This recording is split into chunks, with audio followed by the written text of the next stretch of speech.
let me give you 3 examples very quickly of people who dominated by faith in the Old Testament. Example number 1, of course, will be Caleb.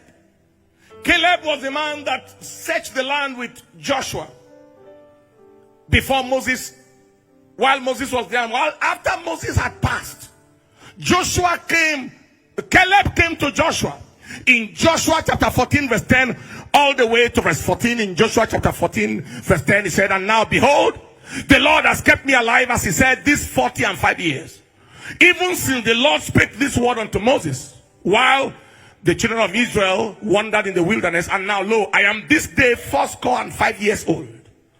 As yet I am as strong this day as I was in that day that Moses sent me. As my strength was then, even so is my strength now for war.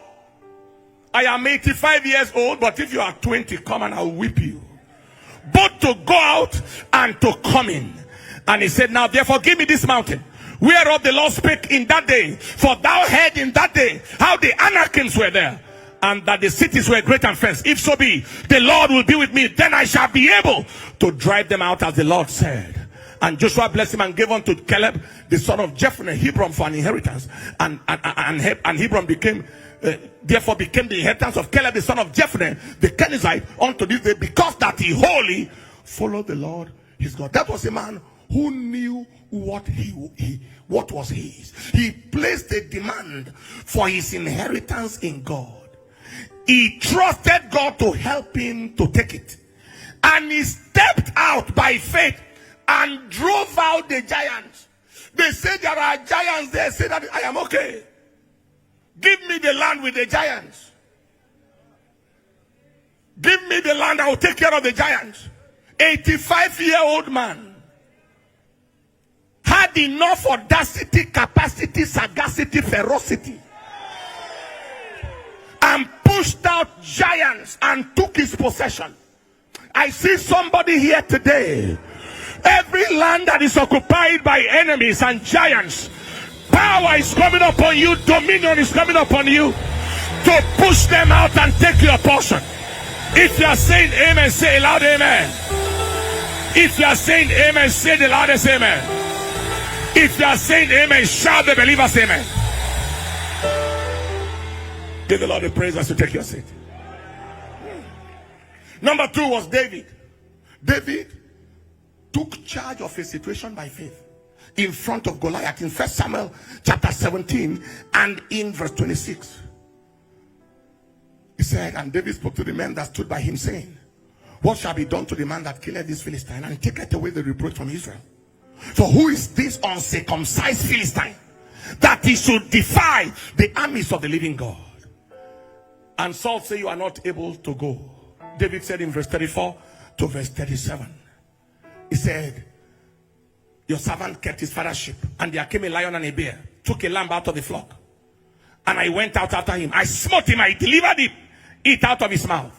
And when he rose against me, I caught him by his beard, and I smote and slew him.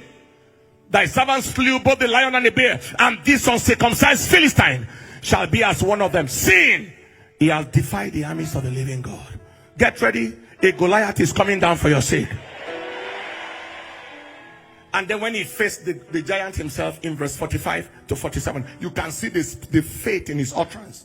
Then said David to the Philistine, thou comest to me with a sword and with a spear and with a shield, but I come to thee in the name of the Lord of hosts, the name of the God of the armies of Israel, whom thou hast defied. This day will the Lord deliver you into my hand, and I will smite you and take your head from thee, and I will give the carcasses of the host of the Philistines this day unto the fowls of the air and to the wild beasts of the earth, that all the earth may know that there is a God in Israel. Now this assembly shall know that the Lord saveth not with the sword and spear, for the battle is the Lord's, and he will give you into our hands. Somebody say a loud amen. There were a lot of things I learned from David in this place. First of all, I learned that you don't rely on your physical strength or arm when you are confronting diabolic powers. You don't rely on your physical strength. David never relied. I learned that you don't ever allow the enemy to have a final say. Don't, and whenever your destiny is being decided, never keep quiet.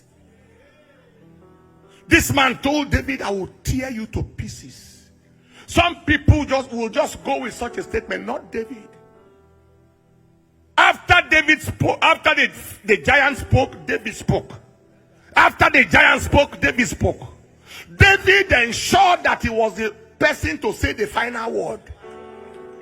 Are you hearing what I'm saying here today? In all situations of life, never allow the enemy have the final say.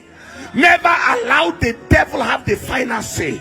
Ensure that when the devil speaks, you speak. When the devil speaks, you speak. You keep on speaking until the devil has said nothing anymore. Whenever your destiny is being decided, whether it is in front of an interview or anywhere, don't keep quiet. Counter it. Say something.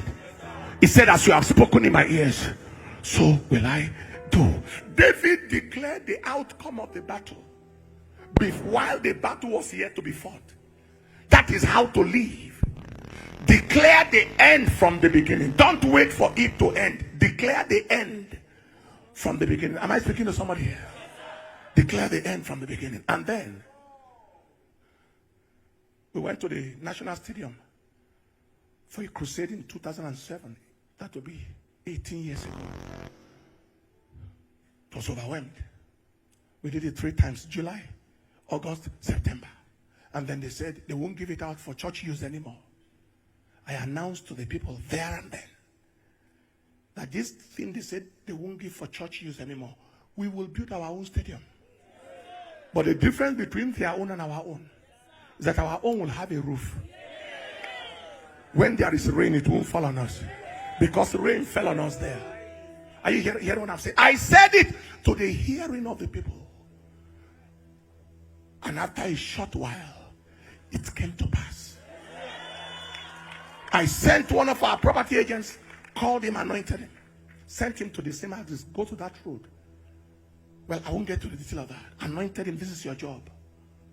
Go and look for a property. When you go heading to the airport, by your right, after so and so, check, our property is there. Under 7 days, he returned. And he said, I have seen property over 500 hectares. And they are ready to sell as much as we are ready to buy. When your destiny is in contention, silence is an enemy. When your future is in contention, silence is an enemy. David saw the victory. And then he saw the victory. He saw the victory before the victory happened. Do you know what he told the giant? He said, come to me and I will cut off your head. Pastor, you know there was no knife in David's hand. There was no sword in his hand. Which sword will he use to cut off a man's head? He was eyeing the sword of the enemy. Hey! Hey! Hey! Ay, ay, ay, ay, ay, ay, ay, ay, ay, ay, ay, ay. I am here to announce to somebody what the enemy is trying to use against you. God will take it, give it to you, and cause you to use it against them. If you believe that, shout the loudest, say amen. Napoleon Bonaparte, the rugged military general, they once asked him, supposing you are going to battle, please sit down. You are going in for battle, and there is no food supply for your military force. What will you do? He said, I wouldn't have any problem provided there is food in the enemy's camp.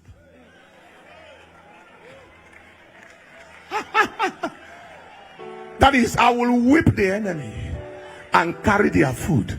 Hey! Hey! Hey! Manalaya tesoko badagalala. The last time the devil, the enemy, succeeded against you is the last forever. You are saying amen. Shout the loudest amen. Take your seat and let's begin to round off. And then that was David. These were people who dominated by faith. Things were not, there was no victory on ground, but they declared it. They saw it. They went for it. They dominated by faith. And of course, Shadrach, Meshach, Abednego is the third example. In Daniel chapter 3 verse 17 all the way to verse 18. Daniel 3:17 all the way. If it be so, our God whom we serve is able to deliver us from the burning fiery furnace, and he will deliver us out of thy hand, O king. But if not, be it known unto thee, O king, that we will not serve thy gods, nor worship the golden image which thou hast set up. Now, one thing to know about Shadrach, Meshach, and Abednego was first that they knew the capability of their God.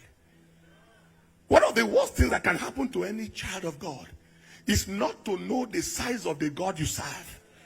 The capability, the capacity, the obadabadaness.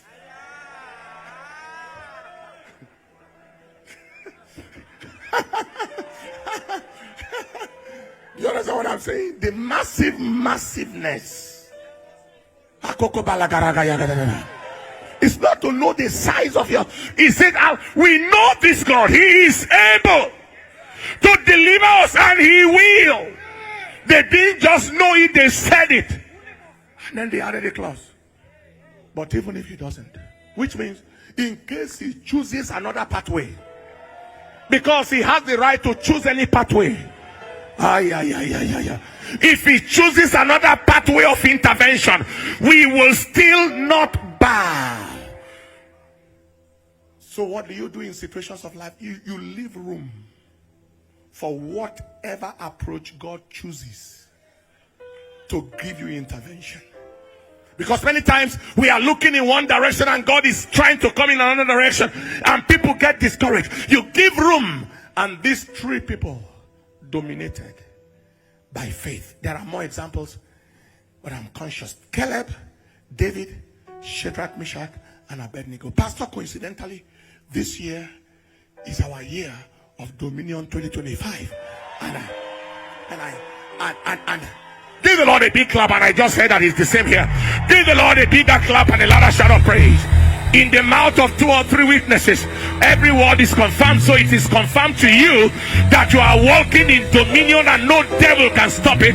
You are functioning in dominion and no devil can stop it. If you believe that, shout the loudest amen. Take your